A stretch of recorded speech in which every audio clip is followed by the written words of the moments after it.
बंगाल की हर खबर आप तक पहुंचाने वाली एबीपी न्यूज संवाददाता मनोज्ञा लोहिवार और अभिषेक उपाध्याय जुड़ गए हैं। मनोज्ञा, सबसे पहले आप ये बताइए कि साधुओं की पिटाई को लेकर राजनीति तो गर्म है, लेकिन इस पूरी घटना की जांच कहां तक पहुंची है, हो भी रही है नहीं हो रही है?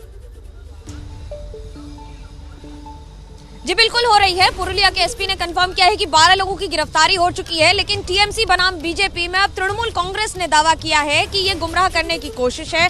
जहां पर साधुओं ने गाड़ी रोकी, उन्होंने कुछ लड़कियों से और वहां पे बैठे हुए बच्चों से पहले पता पूछने की बार बार कोशिश की। भाषा की वजह से समस्या हुई क्योंकि ये हिंदी बोल रहे थे और बच्चे हिंदी समझते नहीं थे, या वहां पर जो बैठे लोग थे वो हिंदी नहीं समझ पा रहे थे। और उसके बाद जब उन्होंने उतर के बातचीत की तो ऐसा लगा कि वो बच्चों को उठाने के लेकर आए हैं, और उसके बाद ही ये घटनाक्रम में स्थानीय लोगों ने साधुओं की पिटाई की, ये सोचकर कि वो बच्चों को उठाने आए हैं या अगवा करने आए हैं। अब पूरी घटना जहां भाषा से शुरू हुई वहीं राजनीतिक तूल लेती चली जा रही है और एक ऐसा रंग ले चुकी है जिसमें सवाल उठ रहे हैं कि क्या हिंदुओं पर आक्रमण होते हैं बंगाल में, क्या साधुओं पर आक्रमण होते हैं बंगाल में। तो वहीं दूसरी ओर बीजेपी का दावा है कि ये इस तरह की घटनाएं सिर्फ बंगाल में ही हो सकती हैं। तृणमूल कांग्रेस का पलटवार है ये कहते हुए कि बीजेपी गुमराह करने की कोशिश कर रही है। जहां एक और अयोध्या का मामला है तो वहीं बंगाल में इस तरह की घटनाओं पर कार्रवाई तो होती है लेकिन राजनीतिक रंग ले लेता है। अब आपको दो बातें समझनी होंगी कि ये पहले मौका नहीं है जब वो बंगाल में इस तरह की घटनाएं हो रही हैं, इससे पहले भी हुई हैं, जिसकी वजह से इस तरह के सवाल कई गुना ज्यादा उठते हैं। बिल्कुल, अभिषेक भी हमारे साथ बने हुए मनोज्ञा उनके पास भी जा रहे हैं। अभिषेक, आप अयोध्या में है, पश्चिम बंगाल में जो कुछ हुआ है उस पर संत समाज क्या कह रहा है? क्योंकि महाराष्ट्र के पालघर में जब ऐसी घटना हुई थी तो अयोध्या के 3 अखाड़े और हरिद्वार के जो 7 अखाड़े हैं उन्होंने मुखर होकर सवाल उठाए थे। क्या इस वक्त अयोध्या में प्रतिक्रियाएं हैं? देखिए, अयोध्या में भी वही नाराजगी दिख रही है। मैं इस समय जगतगुरु रामभद्राचार्य जी के आश्रम में हूँ। अमृत महोत्सव है यहाँ पर, और यहाँ पर जो साधु समाज इकट्ठा है उनका आक्रोश समझते हैं। बंगाल में साधुओं के साथ पिटाई हुई है, आप लोग अभी चर्चा कर रहे थे, क्या कहेंगे इस पर?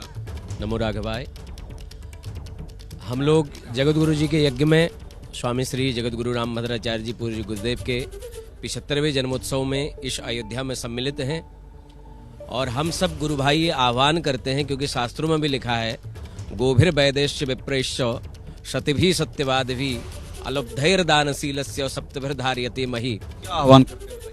यहाँ से हम सभी आह्वान करते हैं, इसकी निंदा करते हैं, और समस्त बंगाल में जितने भी लोग रहते हैं उन सभी सनातनियों से आह्वान करते हैं कि अब निंदा करने का समय नहीं है। किसका समय है? अभी रण का समय है। जो बड़ी बात ये कह रहे हैं, आशीष हैं, ये सोशल मीडिया प्रभारी हैं, सोशल मीडिया पे भी आप लोग इस बात को फैला रहे हैं? जी, पुल के पूरा सोशल मीडिया गुरुदेव के जितने भी ऑफिशियल चैनल है सब चीज पे इस चीज का निंदनीय करेंगे और आज निंदा करेंगे ये पुरुलिया? बिल्कुल निंदा करेंगे। और आज जगत गुरु जी का अयोध्या में शुभ आगमन होगा, जिसके लिए पूज्य गुरुदेव को खबर इस चीज की पहुंच गई है। वो भी पूरे संत समाज अखाड़ा के साथ में खड़ी हुई इसके निंदा करेंगे। जी के पास खबर पहुंच गई है, मतलब आप ये बड़ी जानकारी दे रहे हैं। जगत गुरु रामभद्राचार्य जी के पास खबर पहुंच गई पुरुलिया में जो? जी, उनके पास में खबर पहुंच गई, वो काफी दुखी है और इस चीज के लिए तो संत समाज से पूरा वो एक मीटिंग करके जानकारी दे रहे हैं कि जगत गुरु के पास ही पहुंच गई। आप भी यहीं पर हैं, आप बताइए कि क्या आपको आक्रोश नजर आ रहा है? साधु बहुत साधु संतों में बहुत आक्रोश है, और हम लोग सब जो है ये कार्यक्रम होने के बाद चढ़ाई करेंगे। कहाँ चढ़ाई करेंगे?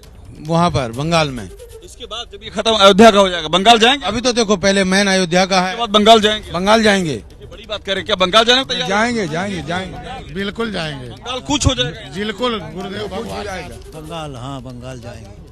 काफी आहत लग रहे हैं आप लोग इस। बिल्कुल, हम लोग वो अपना बदला लेंगे, याचना नहीं अवरण होगा, संग्राम महाभीषण होगा। यदि संतों के साथ ऐसा अपमान हुआ है तो हम दिनकर जी को पढ़ रहे हैं। देखिए, दिनकर जी की कविता भी पढ़ रहे हैं और काफी आक्रोश में यहाँ के साधु जो यहाँ पर परिलक्षित हो रहा है। जी बिल्कुल, आक्रोश दिख रहा है। बहुत शुक्रिया आपका हमारे साथ जुड़ने के लिए मनोज्ञा, आपका भी शुक्रिया। वक्त यहाँ पर एक ब्रेक का है, लेकिन ब्रेक से लौटेंगे तो आपको दिखाएंगे कि पुरुलिया विवाद पर टीएमसी आखिर क्या कह रही है।